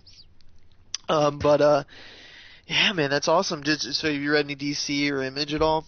I haven't read any DC. I haven't read any new Image. Okay. I did finish, where you could consider stopping with Spawn. Okay. In a sense, at 160. Oh wow. Yeah, that's taken me like a year to get that far. Jeez. And that's the thing about this is like Spawn is a comic that has like a fantastic handful of issues, and then it kind of plods along for a few, and right when you get to the end of the rope, you're like, I'm done with this, I can't do this anymore, but I'm gonna do one more and see what happens, and then it picks back up again and it sucks you back in. It's like, damn it, okay. Yeah, see, dude, I don't know how you do that. I kind of did that with Walking Dead I guess Walking Dead was a few years. Yeah. I didn't read it. I think I caught on to Walking Dead in like the 20s or 30s when I started reading it, and then I didn't read it for a while. Yeah. And then I read like 4 or 5 volumes in a week. Or 2 maybe. It was insane. For me at least, for reading comics. So like this week I got into I finished Deadly Class and I really liked it. That was the one I was talking about earlier, how like they drop acid in it, they do a bunch of crazy stuff. And it was such a really cool book. I really enjoyed it, and I want to read volume 2. Which I'm sure is out, right? Like Deadly Class has been ongoing for a while now, right? No, I thought it was pretty new. Oh, okay. Well, I thought it was at least 2 volumes. I don't know. I've only seen one, but I'll have to check again. There's 3. 2 is out. So okay, cool. I really enjoyed that. It was such a different series. If you didn't catch it the last few weeks, it's about a kid who he's homeless. He's smart, but it's just such a weird shot in the life of him, and he gets mixed. I forget how it happens actually. He gets picked up and basically, ushered into the school for assassins, for hitmen basically, and he just, he's being picked on. He's the new kid at school. Everyone wants to test him, to see how he does. And I don't want to really say much more than that, but just crazy stuff happens. Yeah. And the stuff they do, and how just weird some of them are. Some of the places this comic takes them to, like there's a concert they go to that I did not expect. Yeah, right. All. Yeah, it just took such a turn and such a direction I didn't expect. And like there's these characters in it that I am disgusted and curious about at the same time. Yeah, there's a clearly a bad guy in this. And he lasts throughout it. I guess he comes in towards the end, I guess. But, I'm just like, who is this person? He's totally disgusting. And that's the idea. And it's like, I want to know more about him. I want to know what the heck his deal is. Yeah. So I definitely want to read volume 2. Another one that I read, which I told myself I was going to save for the poll that we're going to do, which, by the way, I'm going to put up this week on the new Facebook page on We Geek Podcast. It's going to be like our fan group Facebook page. It's so basically more people can post things, not just me, not just Logan, but anyone. And I'm going to post a poll this week, and it's going to have Southern, and it's basically going to be what we talk about. So even if I do read one of these ahead of time, it's okay. We'll pick a poll what to talk about, and we'll spend a segment or two talking, or probably a whole segment talking about it. But one of the books was Southern Bastards. The other ones I'll read off before I talk about Southern Bastards it's Southern Bastards, it's Why the Last Man, DMZ, Seconds, and Scott Snyder's Witches. So those are the books that are going to be up for kind of like our discussion thing. But I did actually read Southern Bastards Volume 1, and then I immediately read Volume 2. Nice. I was just hooked. Yeah, dude, just totally, it's, and I'm not going to spoil a thing. Yeah, you didn't see that coming, did you? Right, yeah, there's a lot of things that you don't expect, and directions it takes and turns it takes, and I love the storytelling of this. And if you ever lived in or grew up in like South, you'll look at this and you'll say, "Oh yeah, I know analogs of these people." Absolutely. Right. Oh yeah, absolutely. And so like, I mean, I live in Central Florida, so it's not like this. You go north of that, and you start getting, especially north of Florida, you start getting into like kind of the Bible Belt and whatnot. You see this, and it's the whole time I'm like, how much of this is Jason Aaron taking from real life? And apparently he's taking a lot. A good bit, yeah. A good bit, yeah. And I'm sure some of it is exaggerating, but I just, some of the characters they follow and some of the things they do, he really makes you think about them differently later on, and then you go back and forth, if that makes sense. You're like, oh, this guy's just a bastard, and then sometimes you're like, oh, I kind of feel, how is he making me feel this way about this person? And, and then at the end you're just like, oh, I don't know, it's just, and that's what it's supposed to do. And so it was an interesting book. I'm on I read Volume 1 and Volume 2. I think there's a few issues after that. So, I'm in and I'm hooked now. So nice. I'd like to actually talk a little bit more about it if this is one of the ones that are picked. But we got some other ones. We got Why the Last Man, DMZ, Seconds, and Scott Snyder's Witches. So, got all those to kind of talk about later. Let's get into some of the news for the comics. Did you see they announced who the Totally Awesome Hulk is? I did, and it's the obvious choice, and it's not a bad choice. I mean, Amadeus Cho has been around for a while now, right. And it was kind of the no-brainer choice, really. Oh yeah. Yeah, I liked how they released a bunch of comics, like covers. Like, who is it? And one of them was like Thor's head. Yeah. Yeah, which is ridiculous. But hey, who knows? A what-if comic. Now, Amadeus Cho, I don't really know much about. You want to help me out who that like? He's a nerd who's been helping Bruce Banner a lot. Okay. He's a good kid. It made sense. It really did. Okay, well there we go. He kind of took Rick Jones' place in a way. Okay, yes, I know Rick Jones. So. Yeah, he kind of became the new Rick Jones, more or less. Okay. Hey, that makes sense. Now, what about this? I saw this Red Wolf. Red Wolf is right now he's in Marvel's 1862 or whatever comic. Okay. Because they needed a Native American, but the thing is, like, it's a good character. It's not just like they threw somebody in there. So he's getting his own title for the relaunch, and Nathan Edmondson, who was on Black Widow, is going to write it. Dalibor Telejic, who did the art for Master of Kung Fu, is going to do the art, which is awesome because that's such a cool art style. I can't wait for this.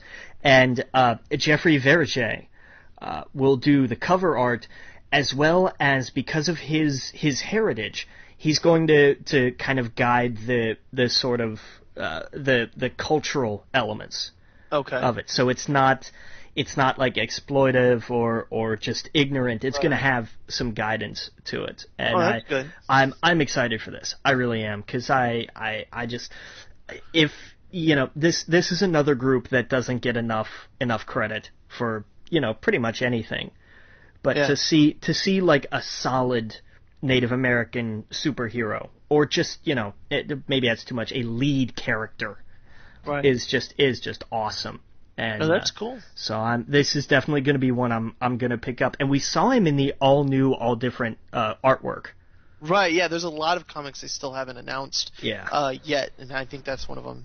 Well, you know what I mean. Yeah. But hey, man, we'll be right back. Again, you're listening to We Geek Podcast on the N.FM. All right, welcome back, We Geek Podcast. We got just a few more comic stuff, and we'll get into some reviews and a little bit of wrestling. Did you see Marmaduke creator Brad Anderson died? Yeah, he was 91, I think. Yeah, man. One of the this lady I worked with, she was excited when the Marmaduke movie came out, and I was like, I don't know what that is. But yeah, it was a comic that it was so long ago, and it was just me being young and ignorant and dumb, but it had an impact. So it's that's sad. Sad news. Very sad. Right. Oh yeah. We got some other comic book news here. Let's see. Oh yeah, I saw that. You see, there's a new Star Wars comic coming out called Shattered Empire. Yeah, they teased this a while back. I didn't know when it was coming out though. Right, they have that in a book called, was it Star Wars Aftermath? Yeah, which is getting some mixed reviews. Like, some people would say it's good, some it's not so good. So but I definitely want to read it for sure. Oh, absolutely. It's going to take place, after Return of the Jedi, before The Force Awakens. So I'm in. I don't care what kind of reviews it's getting on it. I want to read it. So, let's see here. There was, did you see they were doing the Marvel 92 covers? I like these. These are neat. Oh yeah, and I think it's in December. Yeah, so you're going to see a lot of different versions. Oh, good, Marvel. Just in time for the last issue of Secret Wars to come out.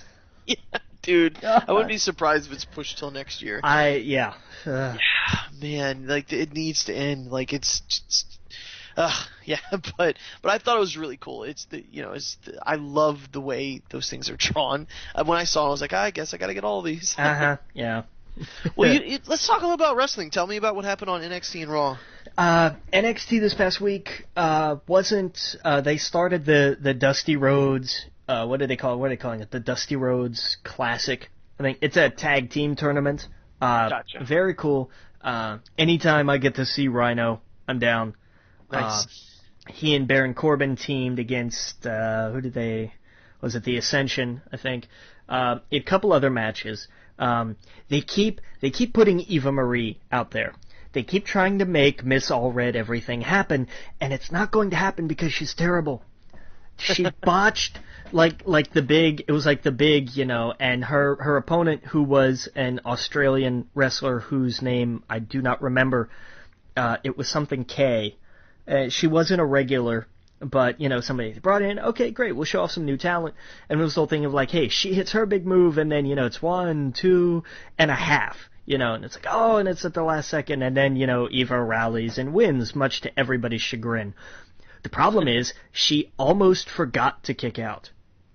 And you can clearly see, it's like 1, 2, and the hand comes down for 3, and the referee has to stop. Oh, wow. There's a split second where it's like, it's not like how he pulls away usually, because it's like, oh no, we don't get to 3. He had to stop. So he didn't make 3. And that keeps happening. It keeps happening because Eva is terrible and they need to stop this. Because this is just bad. This is all bad. And she got booed the hell right out of the building. And I love my Full Sail people for that. Because they don't take any crap. Yeah, no, I've seen her on that Divas show. Don't even start me on Total Divas. Don't. But then we had Raw the other night, last night, but it'll be the other night, and kind of show. We had Sting doing his kind of, Joker-ish bit, his sort of funny guy that was more, like wacky comedy sort of guy. I thought it was like, oh, what am I going to do, the statue? I'll put a mask on it. That'll exactly. get him. Yeah. And then, we had none of the matches were really interesting. Seeing, I'm sorry, Xavier Woods' trombone needs its own merchandise. Right. Yeah. He has grabbed that the New Day in general has taken their angle and run with it. But Xavier Woods and his trombone is the best. He's grabbed that thing and just run full speed ahead with it. Oh. And he and those three and Edge and Christian with their kazoos had the best segment. That was great. But it was cool seeing them back on it. Yeah. So we'll see what happens going forward. Yeah, absolutely. We got the what is it in 2 weeks? The Night of Champions. Yeah. Night of Champions. Yeah. All right, man. Well, let's get into some reviews. Talk a little bit about Mad Max real fast. Mad Max is fun. Mad Max is really great. The world is huge. Nice. That's what I was curious about. The combat's good. And I say this in a good way. Mad Max is a game I've been looking for where I can watch something else or listen to something else and just play the hell out of this and not worry about the story or anything. And I say that because, not in a bad way. Like, there is a story there and it's kind of necessary, but it's ultimately fairly forgettable. But I say this because I'm just coming off Until Dawn, where, like, you had to pay attention completely. Like, that you had to be totally focused. So this is a nice change of pace. And it's, I don't think story-wise I've done much of anything. I've done sides that, like, I've cleared so many of the towers and the scarecrows and everything out. Like, I've done all the side stuff, and it's fun. I like playing it, so that's my ringing endorsement. I enjoy it, and the storms are great. Like, all of a sudden it's like, oh crap, and a giant storm is coming. What are you gonna do? Well, I'm gonna stand here in the middle of this camp and keep beating the hell out of these guys until a giant piece of scrap comes along and knocks me off the cliff. Oops. It's good. Nice. It's fun. I enjoy it. I am thoroughly enjoying it.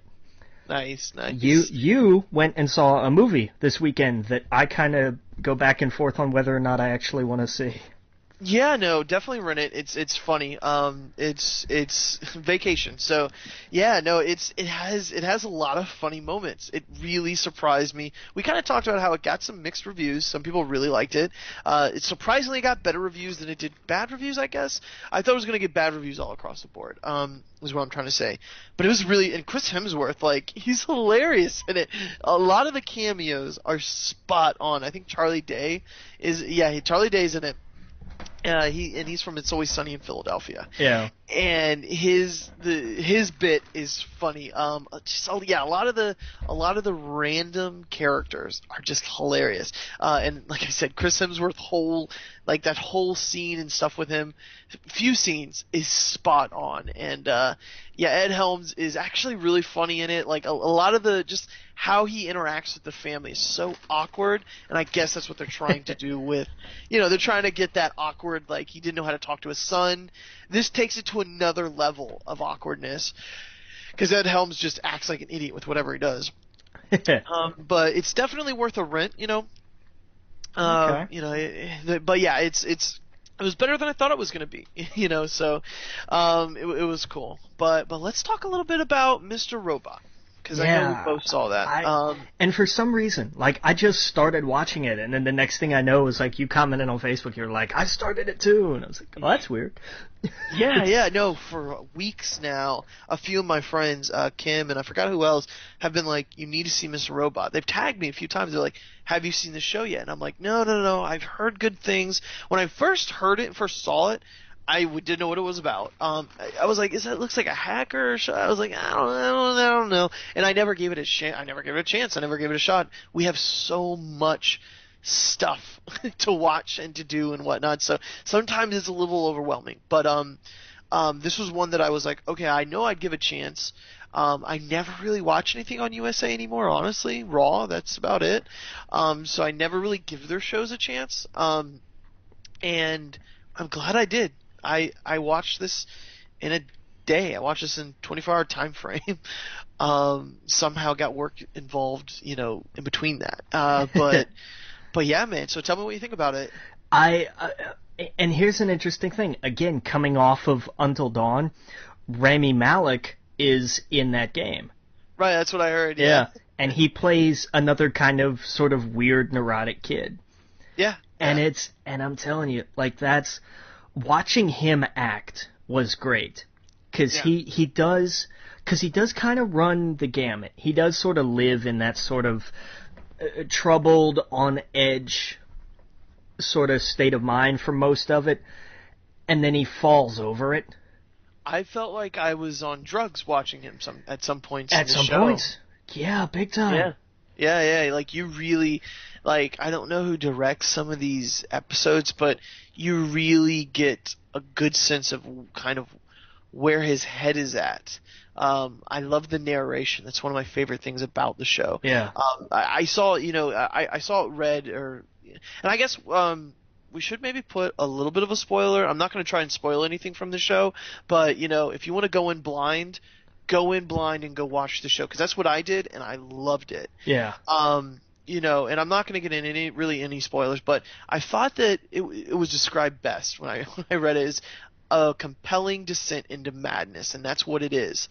Because you can't tell really, like, what he's talking to himself, he's questioning himself, and you're just like, I want to enjoy this. I want to see where this goes, and how deep he gets into this problem that he has, these hackers and whatnot.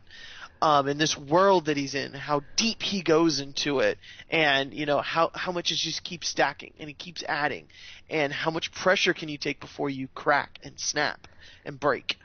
And I thought it was really cool. And the interesting thing is, he's not talking to himself. Right, exactly. He's talking to ostensibly us as people he knows he's made up. Yeah, exactly. I love it. I love it. It is. Like, the framing of so much of this is fantastic. And then once you get to that particular point, and then it starts to spiral, and then just when you think it can't get any crazier, literally, it does. And you're kind of back to where you thought you started, but with all of this, you had this trip to get there.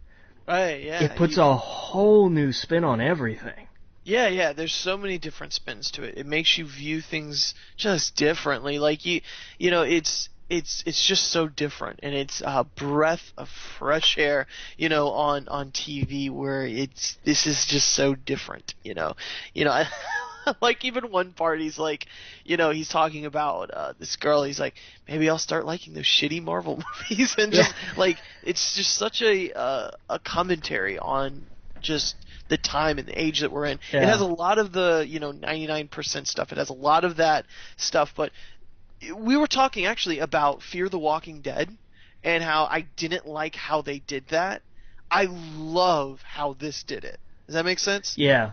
Like, I loved how they did it right with this. It's and again, just talk a little bit about what goes on in the show. It is about a computer programmer, and it is about the 99% and how he views the world and all that. So it's it's a lot of that, and how the Fear of the Walking Dead was just so bad at how they executed it. This does it beautifully. Yeah. You know, it does it. It's a real masterpiece. I guess that's all I'm going to say about it, is that this is a real masterpiece, and people need to go watch it. It's 10 episodes. Take the time. It's absolutely worth it, hands down. Well, we got to get out of here, so let's do some house cleaning. You know, you want to go to our website, or I'm sorry, our Facebook group. It's We Geek Podcast.